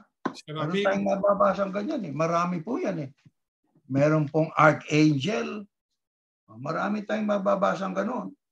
Na kung ating pong bibigyan ng pansin, ay katulad halimbawa ng first hierarchy, may hierarchy sila, seraphim, cherubim, thrones.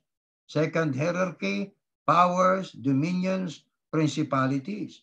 Third hierarchy, virtues, archangels, and angels. Sipin nyo, pinakikita lang sa Biblia kasi marami tayong mababasang anghel, yung binuno ni Jacob na hindi niya pinakawalan kaya doon siya tinawag na Israel Di ba?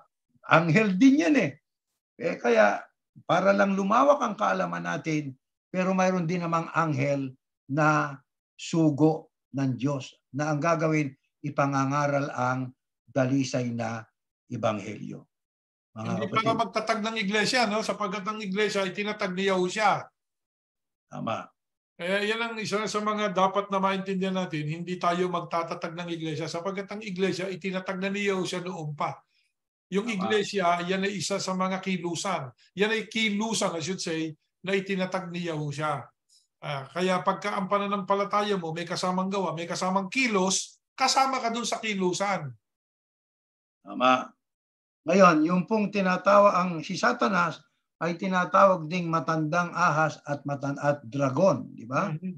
Matandang ahas sapagkat ang totoo, hindi lang minsan nakipaglaban itong si Satanas sa Panginoon Diyos di ba? Ang pagmamataas niya kaya siya inihulog At saka siya po ang may diwang tuksohin ng mag-asawa, si Adan at Eva. Yun ang una niyang paglaban sa Panginoon Diyos pakikipag-battle against God, Yahuwah. At may darating pang pakikipag-battle niya sa Armageddon. At ang pinaka-final na battle niya ay doon pagkatapos ng 1,000 years na pinakawalan na siya. Oo, susugurin nila yung kampamento. Doon darating ngayon yung matutupad ngayon yung ikalawang Pedro. Masusunog ang langit at lupa. Doon lang mapupugnaw ang langit at lupa. Saka sila muling bubuhayin para humarap doon sa Great White Throne. At doon na nga ang execution para sa kambing, pasa-apoy kayo na walang hanggan. Yan ang kasaysayan ng Apokalipsis na dapat nating maintindihan. Ngayon, sabi niya, ang tao may kanya-kanyang paniniwala yan. Kung gusto nilang paniwalaan yung gusto nila, ang sa atin ito, hindi namin pinaniniwalaan yung sinasabi nyo sapagkat ito ang batayan namin. Ngayon, meron kayong paniniwala, o di sabihin ninyo yung batayan ninyo. Nasabi nyo, merong apoy na panlipol, pakibasa. Di ba? Na ang paghahari ng Panginoong Yahusha, Hamasiyak, ay doon sa loob ng bayang banal. Hindi namin pinaniniwalaan yun sapagkat dalawa po yung bagong langit at bagong lupa. Yung bagong langit, bagong lupa, karsada ginto, iba yun. Bumababa yun. Noong makita ni Juan yun sa pangitain niya, bumababa. Nakita niya, bumababa. Kaya sa sintidong yun na bumababa, na nakita niya, nasa baba siya. Di ba? Sa kanyang pangitain, nasa baba siya. Wala siya dun sa loob na bumababa yung bayang banal. Hindi yun ang pangitain ni Juan. No?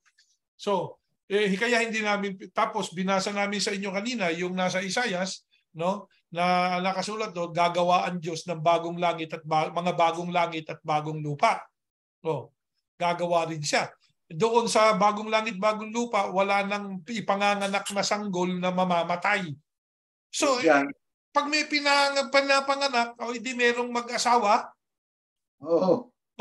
Kapag merong mag-asawa at may ipapanganak, hindi merong pang sexuality. Meron. Tapos, yung mga matatanda, doon ba sa loob ng bayang banal, may sexuality pa ba ron? Wala Meron na. pa bang sex doon? Wala na. May mga mag-asawa pa ba ron? Wala na.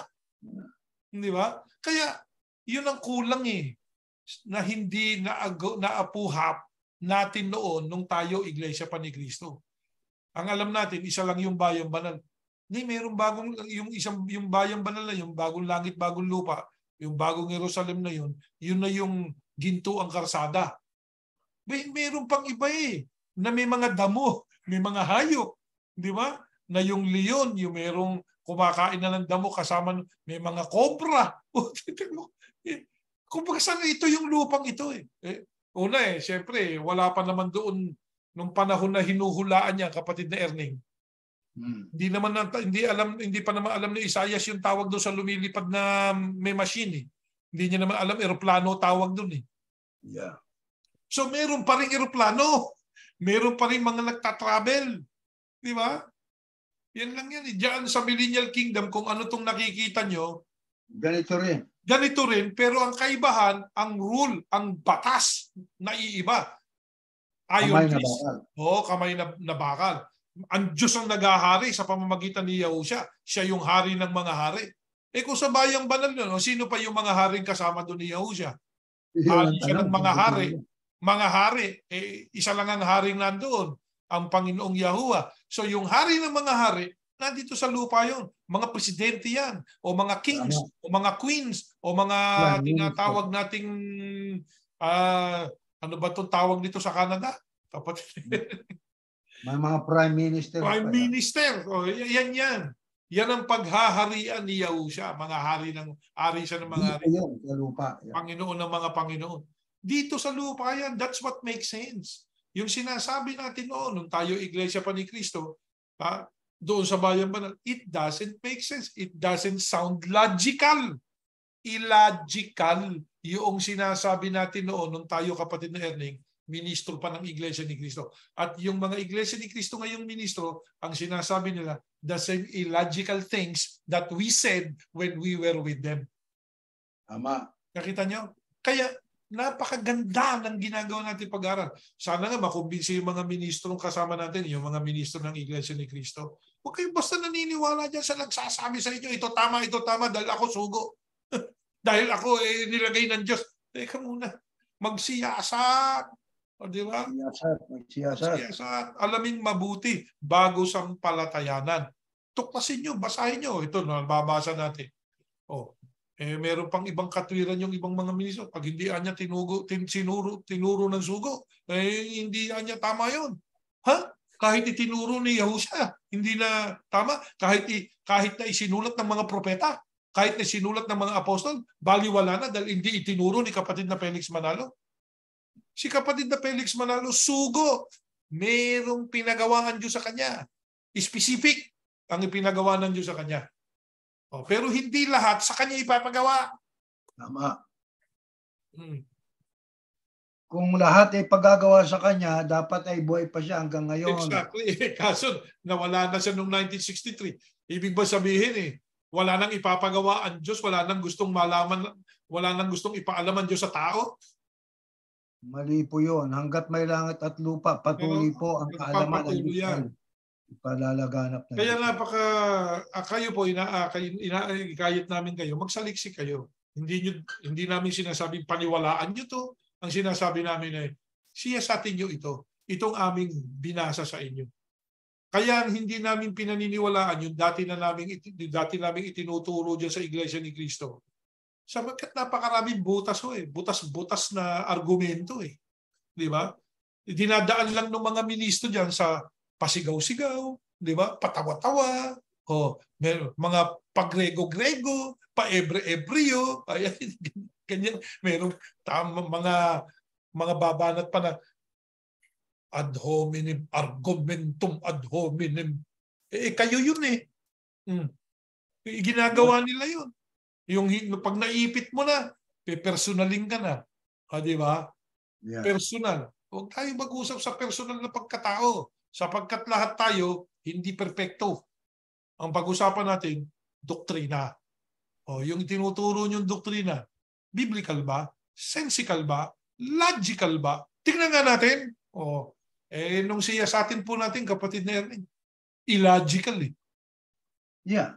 At saka bukas ang ating pong programang ito para tumanggap ng hamon nila pagdating sa tema, kung ano man ang temang gusto nila. Saka hindi dapat nag-aaway. Hindi tayo ay pwedeng mag-argumentuhan. Pero hindi yung personalin nyo na magbabala ka o magbabanta ka. Ganyan na naging isipan ng marami. Di ba? Meron lang pumuna sa kanila. Ano sasabihin ng isang miyembro nila? Yung mga pulis ng mga kapatid dyan, yung mga sundalo dyan, masyadong matapang to. Sabi nung isang dinudoktrinahan nila. That's wrong. Amerikano pa man na nagtatagalog yun. Amerikano yun. Ganyan ba ang Yahusha? Ganyan ba ang Kristo? Is Christ like that? Di ba? Napupuna tuloy kayo Bakit? Dinadaan nyo sa pananakot. Hindi nyo matatakot ang taong matatapang. Hindi nyo matatakot yan. Matapang sa katwiran ng Diyos. Dapat doon tayo. Kaya tayo nag-aargumentuhan. Ito, binibigay namin sa inyo itong mga talatang ito. O hindi pabulaanan ninyo Kung ikaw'y Katoliko, pabulaanan mo. Kung ikaw ay Protestante, iba to sa pinaniniwalaan mo, pabulaanan mo. Di ba? Kung ikaw'y Saksi ni Jehovah, pabulaanan mo. Sasabihin ng Saksi ni Jehovah, ang pangalan ng Diyos, hindi naman Yahweh, Jehovah. O di patunayan mo. Di ba? Patunayan mo, basahin mo, pakinggan natin. Bakit ito paniniwala namin? Napatutunayan namin sa pamamagitan din ng pagbabasa. Kung ikaw Iglesia ni Cristo, di patunayan mo itong mga pinukul namin tanong sa iyo. Simple. Di ba?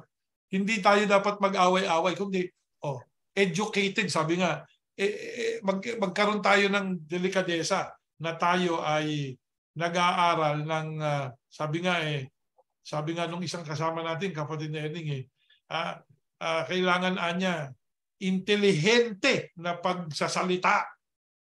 May intellect tayo, mayroong intelihenteng pakikipag-usap, hindi yung pabarumbado lang Yeah. Di ba? Bueno, kapatid na Jeriel, tayo ay natapos sa ating 2 paksa na sinagot natin ng magitan ng Biblia. Ang sagot na yan ay hindi amin. Binabasa natin ang mga talata. Gamitin natin ang ating tamang pag-iisip na ipinagkaloob ng Panginoon Diyos. At mula riyan, magpasyaho kayo, mga kapatid at mga kaibigan. Sapagkat ang mundo ay, hindi na tayo, ang mundo hindi nag-uumpisa. Ang mundo'y pawakas na. Ay ang nangyayari sa magkabi-kabila ay mga heads up yan. Mga signs na dapat tayong magsuri. Huwag nating palampasin ang araw at panahon na hindi kayo nagsusuri. Huwag po, sapagkat baka mangyari sa atin ang pagsisisi ay darating sa huli. Para huwag mangyari sa atin po yan, unahan na natin, magsiyasat na tayo para pagdating ng huling sandali, huwag nating pagsisihan sa ating kapabayaan. Para po sa kaalaman ng marami, kami ay mga dating Iglesia ni Cristo na nagpatuloy sa linya na yon, ni-rename lang ng Diyos. Ano po? Tama. Yung pananampalataya roon at saka ngayon, pinaigting na ng Diyos, dinagdagan ng Diyos ng mas malinaw na aral. Ayan. Yan ang ating pananampalatayang ibinabahagi namin. Kaya hindi kami humihiwalay doon sa hula noong 1914. Tama. Yung iba ay tuluyan ng humiwalay. Ang paghihiwalay nila ay nagsarili na. Kaya ang sabi ng Biblia, ang pagsamba nyo'y walang kabuluhan, aral at utos ng tao. At saka pag walang hula, principal yun. Walang liwanag. Ang hula ay prophecy at ang kautusan ay yan ang nakasulat sa Biblia na tamang pagkakaintindi sa mga talata. Bueno, kapatid na Jeriel, tayo mananalangin muna bago tayo magwakas. Ama naming Yahuwah, maraming salamat po sa mga pagtuturong patuloy mong pinagkakalob sa amin. Padala mo sa amin lagi ang iyong banal na espiritu upang maunawa naming lubos ang iyong kalooban. Ama, napakarami naming natututunan. Itinuturo mo sa amin ng maraming bagay. Ipinaliliwanag mo ang iyong mga kalooban upang ito ang aming lakaran at sampalatayanan at patuloy kaming mabuhay ng ayon sa iyong banal na kalooban. Ama, marami pong salamat sapagkat naunawa namin ng mga bagong langit at bagong lupa ay hindi iisa. Mayroon kang inililikha para sa amin, para sa iyong bayang Israel na yun ang ikararangal mo. Na doon ay kasama kami ng iyong bugtong na anak na maghahari. Ama, basbasan mo po ang marami sa amin ngayon na ganito na ang niyayapos na pananampalataya. Tulungan mo po na pagkaisahin kaming lubos at patuloy kami na makapagpalaganap ng iyong katotohanan. Amen. Ama, pakibasbasan mo rin po kami sa mga darating na panahon na ang maraming nakikinig ay makasama sa tunay na paglilingkod sa iyo sa pamamagitan po ng pananampalataya sa iyong mga salita at pagtupad sa mga ito. Hinihiling namin ang iyong patnubay sa magdamag sa pangalan po ng Panginoong Yahushua na aming tagapagligtas. Amen. Amen. Kapatid na Erning, magandang gabi po. Maraming salamat sa inyo mga kaibigan. Hanggang sa susunod na Huwebes, abangan po ninyong muli ang aming pagbabalik ni Kapatid na Erning sa Impapawid. Bye-bye po. Good night at good morning sa iba.